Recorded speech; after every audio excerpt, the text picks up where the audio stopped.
결전 오늘의 선택 시간입니다. 오프닝 때 예고해 드린 대로 오늘은 좀 특집으로 마련해 봤습니다. 어제 우리나라 시각으로는 오늘 새벽에 연준이 거의 94년, 거의 20년 이상 만에 75bp 자이언트 스텝을 단행을 했는데 오히려 시장은 뭐 선반영 논리인지 몰라도 아니면 연준이 드디어 정신을 차렸냐 이런 얘기까지 나올 정도로 조금은 신뢰를 주는 모습인데 이게 더 이어질지 그리고 투자 전략은 어떻게 가져가야 될지 이분 모시고 자세한 얘기 나눠보도록 하겠습니다. 최석원 SK증권 지식서비스 부문장 나왔습니다. 안녕하세요. 네, 안녕하십니까.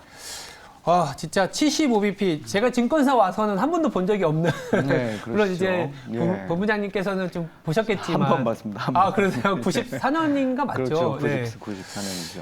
일단 어제 우리나라 시각으로는 새벽이지 않습니까? FOMC 네네. 결과 조금 감회가 새로울 네. 수 있을 것 같아요. 어떻게 네네. 보셨어요? 야, 이거 뭐 워낙 오랜만에 그렇게 큰 폭으로 인상을 했던 데다가 예. 그때 당시에는 사실 또 금리가 지금보다는 수준이 높았어가지고 높았잖아요. 예. 75bp 인상을 하고 뭐 인하를 하고 그럴 수도 있겠다 싶었는데 지금은 이제 낮은 수준에서 아주 큰 폭으로 인상을 해버린 셈이 됐으니까 네. 그만큼 이제 긴장하고 있다는 얘기고 94년 이때 무렵보다는 조금 더 긴장감이 큰 상황 아닌가 생각이 듭니다. 그래서 결국은 뭐 제가 지난번에도 뭐 비슷한 말씀을 예. 드리고 계속 또 그런 식의 글도 좀 쓰고 하는데 네. 연준의 신뢰 회복이 이번에 가장 큰 문제였었는데 이제 이런 문제들에서 좀 벗어나려고 하는 연준의 노력이 어제는 보인 게 아니냐. 물론 그렇다고 해가지고 연준이 갈 수 있는 길이 그렇게 선택지가 넓은 건 아니에요. 왜냐하면 1% 예를 들어서 1%를 인상을 했다고 쳐보자 네. 이거죠. 근데 문제는 지금 1% 인상해도 당장의 물가가 안정될 거냐 잘 모르겠잖아요. 네. 근데 그렇게 인상을 한 이후에 물가가 안정이 안 되면 그것도 아주 큰 문제입니다. 그렇죠. 예, 그러다 보니까 이제 할 수 있는 최대한의 어떤 시장의 기대에도 만족시키면서 최대한의 긴축적 행보를 보였다고 생각을 하고요. 그 이후에 뭐 그 파월 의장이 예를 들면 조금 그거보다는 비둘기적인 발언을 했다 뭐 이런 얘기들도 있는데 제가 보기엔 그렇지는 않고 어제 전반적인 기조는 어떻게든 물가가 지금 중심에 있고 잡겠다. 그게 시장이 제일 불안해한다는 거 나도 안다. 그거에 대한 반응이 좀 아니었었던가 싶어서 어제는 어쨌든 좀 시장 참가자 입장으로 보면 듣고 싶은 얘기가 나온 FOMC였다라고 생각을 하고 있습니다. 일단 저도 기억이 나는 게 부문장님께서 작년 말에 오셨을 때 연준의 긴축이 갖고 가는 부담보다 그냥 질서 있는 통제가 된다면 네. 시장은 뭐 그렇게 물론 뭐 주가가 워낙 높은 수준이기 때문에 다소 내려갈 수 있지만 그래도 해볼만 할 수 있다는데 그게 거의 한 분기 이상은 질서 있는 통제에 대한 사람들의 어떤 투자자들의 신뢰감이 좀 많이 떨어졌었던 것 같아요. 그럼요. 예, 많이 뭐 떨어졌어요. 어제 저도 기자회견에서 좀 뭐 여러 가지 기억에 남는 거는 유가라는 거를 우리가 통제할 수는 없지만 수요를 잡으면서 통제하려고 한다. 이런 거 저는 그런 뉘앙스를 들었거든요. 우리가 할 수 있는 거는 뭐 수요를 잡는 거지 뭐 그렇습니다. 이런 얘기와 거기다가 네. 보통은 연준을 바라보면은 뭐 물가의 기준은 뭐 코어나 CPI, PCE를 봤는데 헤드라인 CPI를 거론을 하고 네네. 그런 것들이 1년에 이 무너진 신뢰를 좀 회복하려는 움직임인지 네. 부문장님이 보시기에는 신뢰가 좀 회복될 수 있을까요? 그러니까 분명한 거는 네. 신뢰를 회복하기 위해서 연준은 뛰고 있다. 맞아요. 이거가 이제 첫 번째 네. 분명한 거고 두 번째 만만치는 않을 거다. 만만치는 않다. 결과는 왜냐하면 신뢰가 회복되는 게 결과로서 나타나야 되는 거잖아요. 결국은. 근데 그 결과가 나타날 때까지는 시간이 좀 걸릴 것 같고 제가 보기에 아까 말씀드렸던 대로 연준의 선택지가 그렇게 많지가 않아요. 그렇죠. 예를 들면 여기서 한 200bp 금리를 올려가지고 단번에 올려가지고 수요를 확 죽여버리면 그 PC가 됐든 아니면 소비자 물가가 됐든 코어 인플레이션 부분이 확 떨어질 거예요. 그렇죠. 예, 단기에 떨어질 걸 텐데 그렇게 못한단 말이에요, 사실은. 예, 그리고 최근에 물가의 움직임이 그걸 또 막고 있는 게 분명히 수요 측이 없으면 인플레이션이라는 건 또 없겠죠. 그런데 그렇죠. 상당히 많은 부분이 공급 측에서 오고 있다는 거 다 알고 있는 얘기고 200bp를 올린다고 해가지고 만약에 다른 지정학적 이유나 최근에 이제 구조적인 요인들이 영향을 미치는 거잖아요. 그 구조적인 영향 중에 제일 큰 게 제가 보기엔 탈세계화하고 맞아요. 결국은 무기화일 그렇죠. 거예요. 원자재 무기화일 텐데 그렇죠. 이런 부분들은 사실 물론 정부가 나서서 뭘 좀 하겠지만 그런 부분들 해결하기가 연준으로서는 이건 뭐 불가능한 일이라는 거죠.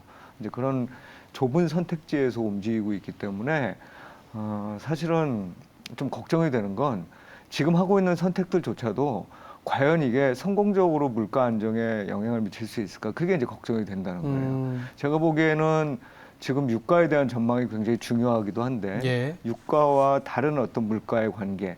지금 뭐 미국에선 가장 많이 올라오고 있는 게 트랜스포테이션이죠. 그러니까 그렇죠. 교통과 관련된. 교통이나 운송과 관련된 이런 부분에 꽤 오르고 또 그 밖에도 뭐 몇몇 가지 이 부분들이 오르고 있는데 그런 것들이 잘 통제가 안 되는 이런 상황들이 지속이 될 경우에 한 8, 9월까지 8, 9%의 이 소비자 물가 상승이 유지될 수도 있다 이거예요. 그러면 그게 결국은 다시 또 코어 인플레이션에 영향을 미치고 코어 인플레이션에 영향을 미치는 지금 중인 거죠, 지금 사실은. 그렇죠. 예. 그러니까 이제 그런 식의 상황이기 때문에 어제 연준은 신뢰를 일부 회복하는 데 성공을 했고 또 그거에 대한 반응으로 지금 시장도 좀 글로벌리 좀 안정이 되고는 있지만 사실상 진짜로 이게 문제가 해결됐다.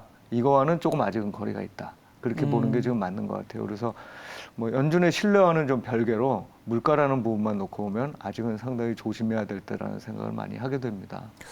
그러니까 이제 지금 참여하고 계신 분들은 사실은 한 번도 본 적이 없는 세계에 대한 부담이 있는 거지 않습니까? 네, 그렇죠. 그러다 보니까 항상 복귀를 하면서 예전에 네네. 요정도하고 좀 비슷한 거 하니까 네네. 이 정도의 연준의 강한 스탠스게 되면 물가가 만약 우리가 좀 비교 가능한 구간은 어디일까? 아니면 우리가 항상 봤을 때 연준의 스탠스가 이렇게 변했을 때 시장은 어떻게 움직였지? 이런 뭐 약간 기대의 언덕이 사실 과거에서 많이 찾지 않습니까? 근데 부문장님이 보시기에 지금 투자에 참고해 볼 만한 뭐 복귀해 볼 만한 스토리가 좀 생각나는 게 있을까요? 제일 이제 복귀해 볼 수 있는 스토리가 여기까지 가면 사실 안 되는데 그 70년대, 80년대 물가 상승 구간이라고 봐야 되겠죠. 그때 이제 물가 상승 구간이라는 거를 정의하기에 따라 다르지만 지정학적 리스크도 있었습니다만 그렇죠. 사실은 그 이전에 뭐 베트남 전쟁을 비롯해서 대규모의 어떤 재정 적자와 유동성 공급이라는 게 있었어요. 그리고 사실은 이 미국이라는 나라가 기본적으로 그렇지만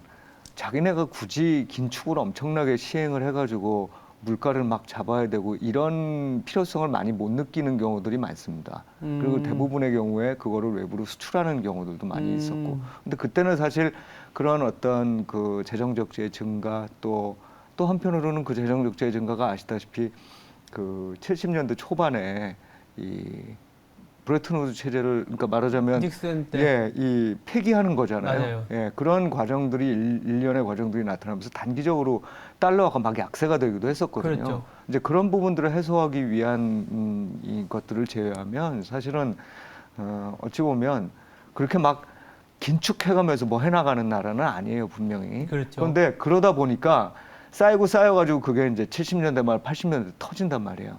근데 요번에도 가만 보면 요번은 언제랑 비슷할 거라고 생각을 해보면 지금까지 사실 한 20년 동안 다 기억나시겠지만 그 뭔가 문제가 있을 때마다 연준이 계속 해줬잖아요. 투자했죠. 네. 예.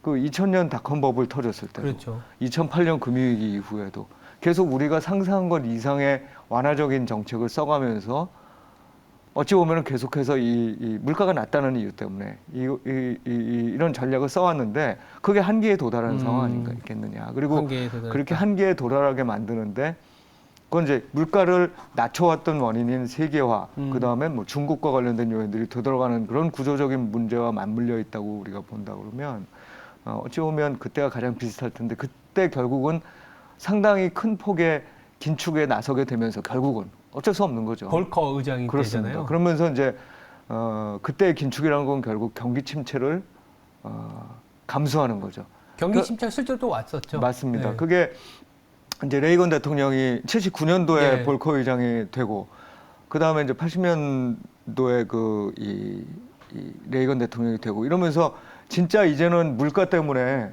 최근에도 바이든 대통령이 좀 그것 때문에 떨어지잖아요. 지지율이 떨어지잖아요. 거의 그러니까 그런 어떤 그 정치적인 목적 때문에라도 긴축을 요구하게 되고 그게 굉장히 큰 긴축으로 이어졌거든요.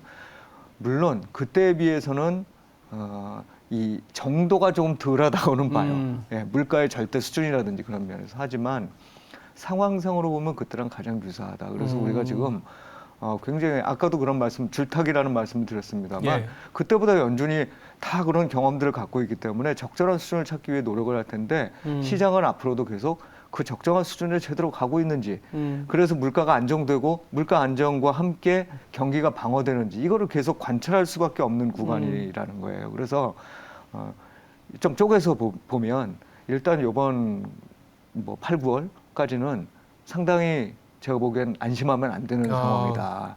그리고 그 이후에는 그때 가서 좀 보자. 왜냐하면 물가가 지금 기대 인플레이션이 반영되기 시작하면 또 다른 형태로 전이될 수 있기 때문에 그렇죠. 그거를 봐가면서 대응할 타임이다. 이렇게 보여집니다. 연준 자체도 본인들이 어떤 정책을 시행했을 때 정말 물가가 나오는지에 대한 성적표를 봐가면서 또 네. 요거보다 더 강한 자이언트 스텝을 할 수도 있고 아니면 자이언트 스텝에서 이제는 참 저 아이러니한 게 빅 스텝으로 내려가도 뭔가 약간 스탠스가 완화되는 느낌을 줄 수 있는데 네네. 조금 더 추가 질문 좀 드려보면 이 연준의 빅 스텝이 나오니까 바로 화살이 한국은행 쪽으로도 오더라고요. 네네. 이창용 한국은행 총재한테도 네. 우리나라도 빅 스텝 할 수 있는 거 아닙니까? 라는 기자분들의 아니면 투자자들의 예, 예. 그리고 우리나라 국채 시장에서도 상당히 어제 그제 좀 많이 변동성이 있었거든요. 맞습니다. 어떻게 봐야 될까요? 네, 오늘도 지금 오전 중에는 금리가 좀 떨어지다가 네. 오후가 들어서니까 단기 위주로 또 금리가 조금 오히려 반등하는 모습들이 나타나기도 하고 그렇죠. 그렇습니다.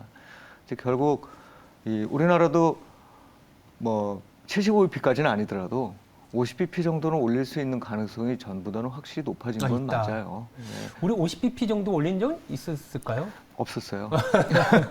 그러니까 내릴 때는 많이 내려 그렇죠. 있어요. 예, 근데 예. 그게 왜 그런가 생각을 해보면 우리나라가 미국과는 다르게 굉장히 단기 금리가 영향을 많이 미치는 경제 구조예요. 그건 왜냐하면 대출이 상당히 많은 가계 대출이 그렇죠. 단기 금리 연동형이기 때문에 그런 네네네. 거예요. 그래서 미국은 장기 고정금리이기 때문에 사실상 단기 금리로 올려도 이미 장기 금리가 올라 있으면 단기 금리로 올리는 거에 대한 충격은 사실상 추가적으로 더 잘 안 나타나는 경우들이 많아요. 그런데 예. 우리나라는 단기 금리 올 때마다 그때그때 영향이 나타나니까 예. 그래서 이제 저도 사실은 한 25bp씩으로 해줬으면 좋겠는데 그렇게 생각하기엔 미국이 너무 빨라요 지금. 그러니까요. 그래서 올해 말에 3.5%까지 좀 올린다고 나서는 건데 네. 그리고 올해 말에 우리가 지금 현재 그 1.75에서 4번 남았는데 50bp씩 계속 올린다고 해도 2.75잖아요. 그러면 너무 갭이 커요. 그렇죠. 예, 물론 갭이 크다고 해서 그게 그 자체가 너무 문제가 되는 건 아닐 수도 있는데 그래도 제가 보기엔 리스크를 줄이기 위해서는 한 번 정도쯤은 일단 자이언트 스텝을 생각을 해볼 것 같아요. 원래는 저는 안 할 거라고 생각을 했는데 그래서 한 적어도 3% 정도까지는 만들어야 미국이 3.5라면 그것도 이제 연동되겠죠. 만약 미국이 그렇게까지 못하고 3%까지 가면 그거보다 우리도 좀 적게 할 수도 있겠고 그렇죠. 이제 아마 그런 상황으로 통화 정책을 해나가지 않을까 싶습니다.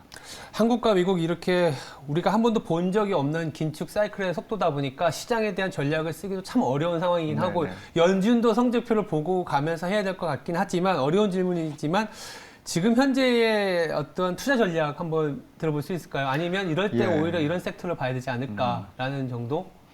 그 사실은 지금 이제 주식 좀 조심해야 될 시기죠. 네. 사실은 70년대 이후에 쭉 이렇게 자산 시장을 보면 그 금리가 오르고 물가가 오르고 원자재 가격이 오르고 이러면서 주식 시장은 상대적으로 좀 부진하고 한 예.